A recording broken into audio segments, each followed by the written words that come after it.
ఇవాళ భారతదేశంలో బహుశా ఏ రాష్ట్ర సెక్రటేరియట్ లో జరగని అత్యంత ఘోరమైన నీచమైన పరిస్థితి మన రాష్ట్ర సెక్రటేరియట్ లో జరిగింది.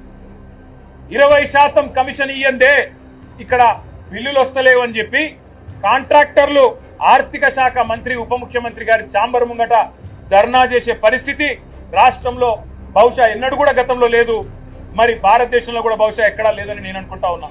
ఇవాళ 20% కమిషన్ తప్ప విజన్ లేని ప్రభుత్వం ఇది. ఈ విజన్ ఉంది, ఆ విజన్ ఉంది, ఏఐ డేటా సైన్సెస్ అని పెద్ద పెద్ద మాటలు.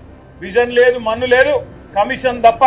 No vision only commission, only 20% commission అనే విధంగా ఇవాళ ప్రభుత్వాన్ని నడుపుతూ ఢిల్లీకి మూటలు పంపుతూ ఇక్కడ చిన్న కాంట్రాక్టర్లను, సర్పంచ్లను, చిన్న చిన్న వ్యక్తులను వేధించి చివరికి ఓవర్సీస్ స్కాలర్షిప్లు ఇవ్వకుండా, గురుకులాల్లో తిండి పెట్టకుండా ఈరోజు పిల్లల్ని చంపుతున్న అరాచక ప్రభుత్వం రేవంత్ రెడ్డి ప్రభుత్వం, కాంగ్రెస్ ప్రభుత్వం.